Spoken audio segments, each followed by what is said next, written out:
Good morning everyone, welcome back to my YouTube channel. আশা করছি তোমরা সবাই খুব ভালো আছো। তো আজকে হচ্ছে শান্তিনিকেতনে আমাদের দ্বিতীয় দিন। কালকে আমরা এসেছি, কালকে দারুণ ঘুরেছি আর দুই মা মেয়ে মিলে।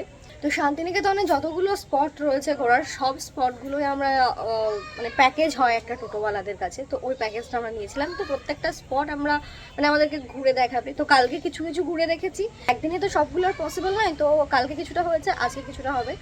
তো সকাল সকাল বেরিয়ে গেছি, খুব সকালে বেরোনোর কথা ছিল। টোটোওয়ালাকে বলেছিলাম যে সকাল 8টার দিকে চলে আসবে, বাট আমরাই উঠতে পারিনি।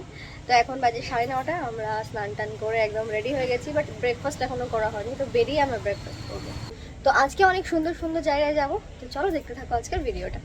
প্রথম দিন শান্তিনিকেতনে এসে আমরা এই রুমটাই ছিলাম। তো আজকে সকালবেলায় আমরা চেক আউট করে নিচ্ছি, কারণ রুমটা আমাদের খুব একটা পছন্দ হয়নি, তোমাদের এর আগের ভিডিওতেও বলেছিলাম। তো তার ঠিক পাশেই মানে একটা হোটেলের পরেই আরও একটা হোটেল রয়েছে, সেই হোটেলটায় আমরা বুক করে এসেছি। তো ওখানে মানে আমরা ছিলাম বাউলহাটে, আর এখন যাচ্ছি পলাশবনি রিসর্ট। তো আমাদের নেক্সট হোটেল হচ্ছে পলাশবনি রিসর্ট। ওখানে লাগেজগুলো রেখে এখন আমরা টোটোতে করে যাবো সাইড সিন করতে। বলছি ব্রেকফাস্ট করব, কোথায় ভালো হবে গো? চলো। তো আমাদের ব্রেকফাস্ট ডান। রাস্তা যেতে যেতে একটা দোকান পড়লো, ওই দোকানে উঠে খেলাম, কারণ আবার কোথায় পাবো না পাবো, আর এমনি তো বেলা হয়ে গেছে। তো সকালবেলায় তো চা আর পুরি সবজি। এখন আসলাম কোপাই নদীতে। এর আগের বার যখন এসেছিলাম কিছুদিন আগে, তখন হাট বসেছিল না, বাট এখানে দেখছি অনেক হাট বসেছে। বাউল যারা গান করে সেরকম ঠেক বসেছে। এই যে হাট, এই যে বাউলের ঠেক, আর এই যে কোপাই নদী। এই যে আমি এখানে দাঁড়িয়ে ছবি তুলেছিলাম। দেখো কত শ্যাওলা, কি সুন্দর লাগছে দেখতে আজকে, সত্যিই তাই। তো এইবার এসে শান্তিনিকেতনে মাকে নিয়ে ঘুরতে বেশ ভালোই লাগছে, কারণ এর আগের বার যা যা মানে যা কিছু দেখেছিলাম না, এইবার এসে সবটা দেখছি, আরও ভালোভাবে দেখছি, তো খুব ভালো লাগছে।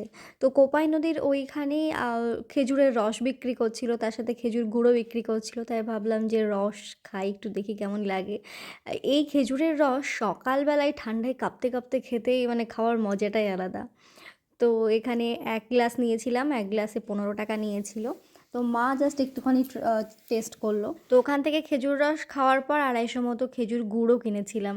250 কিনেছিলাম, এখন বাড়িতে এসে আফসোস হচ্ছে যে ইস, আর যদি বেশি করে কিনতাম, 500 কি 1 কেজি মতো কিনলে আরও বেশ ভালো লাগতো, কারণ খেজুর গুড় খেতে আমার খুবই ভালো লাগে, মানে আমি তো খালি মুখেই খেয়ে নিই।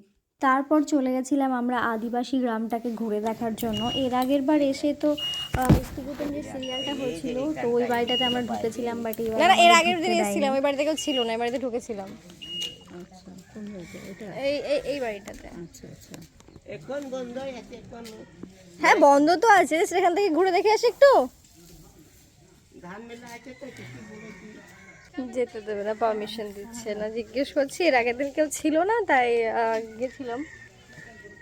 জানি না, কিছুই তো করবো না, জাস্ট গিয়ে দেখে আসবো। ঠিক আছে, ওদের প্রবলেম থাকতেই পারে। এই তো এই বাড়িটা, মানে এই বাড়িটার পিছন দিকটা এটা। আদিবাসী গ্রামটা ঘুরে দেখার পর একটু এই এক সাইডে আসলাম, এখানে অনেক গাছপালা ছিল, ভাবলাম এখানে কটা ছবি আর ভিডিও তুলবো, কিন্তু সেভাবে আর তোলা হয়নি। তো তারপরে আমি আর মা চলে যাচ্ছিলাম ডিয়ার পার্কে। তো ডিয়ার পার্কে তোমাদের বলে রাখি, ডিয়ার পার্কে কিন্তু কোনো টিকিট লাগে না, কিন্তু আধার কার্ড কিন্তু মাস্ট। আধার কার্ড না থাকলে কিন্তু ডিয়ার পার্কে অ্যালাউই করবে না। ভালো যে আধার কার্ডটা নিয়েছিলাম আমার। হ্যাঁ এসো। তো আর এখানে আসার সময় নিয়ে এসছি। তো আমরা এখন আছি ডিয়ার পার্কে। তো ডিয়ার পার্কে ঢোকার জন্য কিন্তু আধার কার্ড মাস্ট, আধার কার্ড লাগবে। এসো, আমি হাঁটছি, তুমি হাঁটো, আধার কার্ড লাগবেই। তো যারা আনবে না, বা ফোনে তুমি ছবি তুলে নিয়ে আসতে পারো, কিন্তু আধার কার্ডটা মাস্ট হতেই হবে। আমি জাস্ট দেখে অবাক হয়ে গেছি, হুট করে এদিক ওদিক তাকাচ্ছিলাম, যে হুট করে চোখ পড়েছে জাস্ট দেখো হরিণগুলো, কত হরিণ। ও মা, কি সুন্দর লাগছে। এই যে কতগুলো হরিণ একসাথে খাবার খাচ্ছে, দেখো।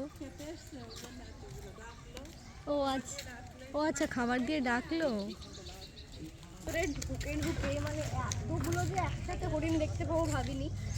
তবে আমাদের ভাগ্য ভালো, তাই একসাথে এতগুলো দেখতে পেলাম। অ্যাকচুয়ালি খেতে দেওয়ার জন্য ডেকেছে, সেই কারণে সবাই একসাথে এসেছে, না হলে হয়তো দেখতে পেতাম না। কেমন লাগছে? চাদর নিচ্ছে কেন? চাদরটা নানি ভালো লাগছে না? কেমন লাগছে? ভালো লাগছে, চাদরটাই দরকার। মানে আমিও খুব একটা যে ছবি টবি তুলি ঘুরতে গিয়ে সেটা না, কারণ আমার ঘুরতে গেলে ভিডিও ক্যাপচার করব, তোমাদের সাথে শেয়ার করব, ইউটিউবের জন্য শ্যুট করে রাখবো, এটাই হচ্ছে ব্যাপার। তো তো আমি এটাই করি, ছবি ধরো জায়গায় গেছি দু একটা তুলতে হবে সেই কারণে তোলা, কিন্তু আমার মা দেখছি আমার থেকেও একদম মানে আর তুলতেই চাইছে না ছবি। কালকে তাও যতগুলো ছবি তুলেছি জোর করে করে তুলেছি, বাট আজকে তাও সেভাবে তুলতেই চাইছে না। আসো একটা সেলফি তো তুলি, সেলফি তুলে দেখছো তাহলে। একটা হরিণ দেখো একদম সামনে চলে এসছে, আর এর মধ্যে একটা অনেক বড় শিংওয়ালা, একটা না দুটো আছে মেবি। হ্যাঁ, ওটাকে দেখতে আরো বেশি ভালো লাগছে। এই যে দেখো কত বড় শিং, কি সুন্দর লাগছে দেখতে। শান্তিনিকেতনে এখন যারা আসবে মাথায় রেখে আসবে যে তোমাদেরকে ভিড় সামলাতে হবে, টোটোওয়ালার ভাড়া বেশি হবে, হোটেল রুমের ভাড়া বেশি হবে, মানে যেখানে অফ সিজনে তোমরা ওই 5,000 টাকায় ঘুরে যেতে পারবে, তা সেখানে সিজনে মেবি 10-15,000 টাকারও বেশি খরচা হয়ে যাবে তোমার জন্য। আর আজকে যেহেতু শনিবার, আর বারটা দেখে অবশ্যই আসা উচিত, শনিবারে কিন্তু প্রচুর ভিড় হয়, রীতিমতো রাস্তায় কত ভিড় দেখেছো। আজকে যেহেতু শনিবার তাই রাস্তায় প্রচণ্ড ভিড়, আমরা জ্যামে আটকে রয়েছি, মানে গাড়ি একটু করে যাচ্ছে আবার থামছে, যাচ্ছে আবার থামছে এরকম। এখন আমরা চলে আসলাম প্রকৃতি ভবনে। প্রকৃতি ভবনে ঢোকার জন্য টিকিট কাটতে হবে। টিকিট মূল্য হচ্ছে 40 টাকা। তো 40 টাকা দিয়ে আমরা 40-80 টাকা দিয়ে আমরা দুজনের জন্য টিকিট কেটে নিয়েছিলাম। আর বলছিল যে এক্সট্রা যদি ছবি বা ভিডিও করতে হয় তাহলে 20 টাকা পে করতে হবে। তো ওখানে সেরকম কিছু ছিল না বলে আমি আর 20 টাকা পে করিনি, আর ছবি বা ভিডিও কিছুই তুলিনি। 20 টাকাটা পে করা বড় বিষয় নয়, মানে সেখানে সেরকম কিছু ছিল না বলে আর দেখানো হয়নি। তো এখন দেখতেই পাচ্ছ একদম লাল মাটির রাস্তা ধরে আমরা চলে যাচ্ছি আমার কুটিরে। আর হ্যাঁ, এই সেই লাল মাটির রাস্তা, হয়তো রবি ঠাকুর এই লাল মাটির রাস্তা দেখেই মানে রবি ঠাকুরের গানটা লিখেছিলেন যে গ্রাম ছাড়া ওই রাঙা মাটির পথ আমার মন ভুলায় রে। তো এই রাস্তা দিয়ে যখন যাচ্ছিলাম তখন আমি ভাবছিলাম যে রবি ঠাকুর একসময় এই রাস্তা দিয়ে গেছে, এখন আমি যাচ্ছি, এরকম কথা মাথায় আসছিল। তো আমার কুটিরে আমি শান্তিনিকেতনে এসেই রবি ঠাকুরের এই এত বড় একটা মূর্তি শুধুমাত্র এখানেই দেখলাম, আর কোথাও সেরকম দেখিনি। তো এখানেও অনেক বড় জায়গা নিয়ে সব কিছু আছে, ওখানে একটা শোরুমও রয়েছে। তো ওখানে শোরুমে ঢুকে মায়ের জন্য ভাবলাম একটা কিছু নেবো, তো মা ওখানে কিছু নেয়নি। মানে মায়ের যদি কোনোদিন কিছু লাগে আমি মাকে কখনো সাথে নিয়ে যাব না, একা একা গিয়ে কিনে নিয়ে আসবো। মানে একটু যদি দাম বেশি বলে, ওর একটা থান পছন্দ হয়েছিল তো সেটা নিল না, দাম বেশি বলে। হাটে দেখবো, হাটে। হ্যাঁ, হাটে অবশ্য আছে, যাচ্ছি তাহলে আমরা। আর তারপর সব শেষে এই বৌদ্ধ মন্দিরটা দর্শন করে চলে গেছিলাম রুমে। আমাদের সব ঘোরা কমপ্লিট, সব কিছু ঘুরে এখন আমরা আসলাম আমাদের নেক্সট যে হোটেলটা নেওয়া হয়েছে পলাশমণি রিসর্ট, ওটার সামনে দাঁড়িয়ে রয়েছি। রুমের চেক ইন আমাদের এখনো করাই হয়নি, লাগেজগুলো রেখে আমরা চলে গেছিলাম। আমরা কালকে একটা হোটেল রুম বুক করে গেছি, এটা এই যে এইটা হচ্ছে আমাদের রুম। আজকের রুমটা কি ভালো দেখো, জাস্ট সোফা, এখানে একটা সুন্দর আয়না ওয়ার্ড্রপের সাথে সেট করা, আর এই যে বিছানা, আর এই দিকটাই হচ্ছে বাথরুম, আর এই যে এখানে টিভিও রয়েছে। আমরা কালকে যে রুমটা নিয়েছিলাম সেই রুমটার থেকে এটা 1000 গুণে মানে ভালো রুমটা, ইনফ্যাক্ট ওটার থেকে রেন্ট কম। সিরিয়াসলি কালকে যে কিভাবে আমি রুমটা বুক করেছিলাম মানে যাচ্ছে তাই ভাবে খারাপ হয়ে গেছে, বাট এই রুমটা খুব সুন্দর। তো এখন আমরা ফ্রেশ হব, ফ্রেশ হয়ে যাব সোনাঝুরির হাটে। সোনাঝুরির হাটে যাব বলে আমি বাথরুমে ঢুকলাম ফ্রেশ হতে, আর এসে দেখি এই যে মা শুয়ে পড়েছে। তো ভাবলাম যে ঠিক আছে একটু রেস্ট নিক, তারপর সারাদিন ঘোরাঘুরির পর আমাদের রেস্টও নেওয়া হয়ে গেছে, এখন বাজে 3:15, খেতে যাচ্ছি, খাওয়া হয়েছে।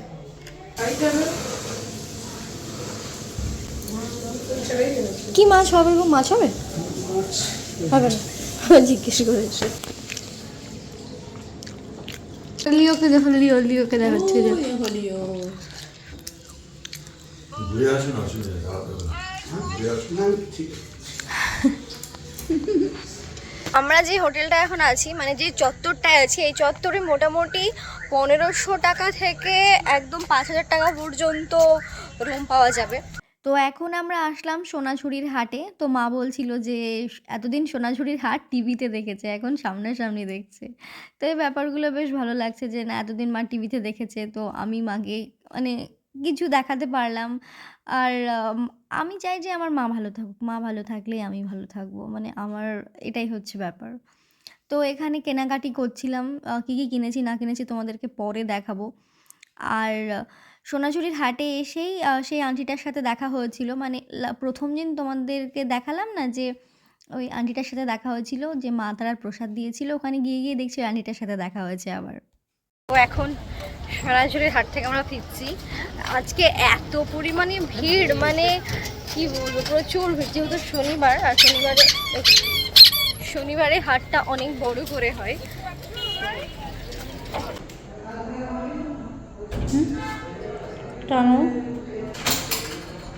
ফাইনালি শান্তিনিকেতন আমাদের ঘোরা কমপ্লিট।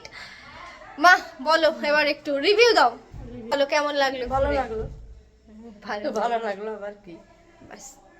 আসা হয়নি কোনোদিন, কোথাও বেশি যাওয়া মানে যাওয়াই হয়নি। হ্যাঁ, তো ভালোই লাগলো। আবার কি, আমরা দীঘার প্ল্যান করছিলাম, তো মা বললো যে শান্তিনিকেতনে যাওয়ার ইচ্ছা। তো বললাম ঠিক আছে, দীঘা বাদ, মানে আগে কাছে থেকে শুরু করতে হবে তো। Next time Digha. হ্যাঁ, আর এখানে আমরা সন্ধ্যাবেলায় টিফিন করছিলাম, আর তার মধ্যে বাবা ফোন করে লিওকে দেখাচ্ছিল, ভিডিও কল করে দেখাচ্ছে লিও খাচ্ছে। তাই মুড়ি দিয়ে মুড়ি দিয়ে মাখিয়ে দিয়েছো, দিয়ে খাচ্ছে। হ্যাঁ, তো ওইরকম করে মাখিয়ে দিলে বেচারি কষ্টটা পেত না। হ্যাঁ, ছেলেটাকে ভালো করে খেতে। হ্যাঁ গো, হ্যাঁ, এটা কি সুন্দর খাচ্ছে এবার। ছেলেটাকে খাওয়াবা না। হ্যাঁ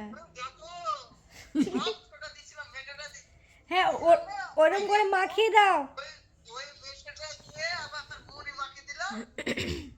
অ্যাকচুয়ালি বাবা মেয়েটা রান্না করে দিয়েছে, এবার ও শুধু রান্না করে দিলে সবসময় খায় না, মাঝে মধ্যে মাখিয়ে দিতে হয়। তো এখন আমরা বললাম মাখিয়ে দিল, দিয়ে খাচ্ছে। এখন তো দেখো খাচ্ছে, খা খা খা খা। কি সুন্দর খাচ্ছে। খিদে পেলে খাবে না বলো তো? হ্যাঁ। হ্যাঁ? তো আমাদের ডিনারের সময় হয়ে গেছে, আর তার জন্য এখানে আমি জল গরম বসিয়েছি। আমার মা শীত পড়লে ঠান্ডা জলে হাতই দেবে না, মানে সবসময় গরম জল খাবে যখনই খায় না কেন। অ্যাকচুয়ালি মা ঠান্ডা জল খেলেই ঠান্ডা লেগে যায়, তো গরম জল খায়, এটা ভালো। আর একটা ভালো সুবিধা যে এই ঘরে ইলেকট্রিক কেটলটা ছিল।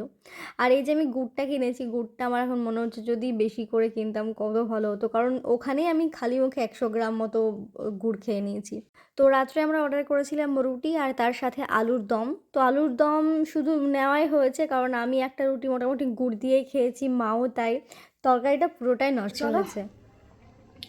কেমন লাগলো আমাদের এই দুদিনের ভিডিও মা মেয়ের ঘোরা, অবশ্যই কিন্তু কমেন্ট করে জানিও। তো আজকের ভিডিওটা এই পর্যন্তই শেষ করছি। সবাই ভালো থেকো, সুস্থ থেকো, সাবধানে থেকো। কালকে অবশ্যই আমরা এখান থেকে বেরিয়ে যাব। কালকে মানে কয় তারিখ, 1 সেকেন্ড, কালকে মানে 14 তারিখ হবে। তো 14 তারিখ আমরা এখান থেকে বেরিয়ে যাব। তারপরে আবার 15 তারিখে আমার মেকআপের কাজ আছে, তো 14 তারিখে আমাকে যেতেই হবে। তো চলো, টাটা।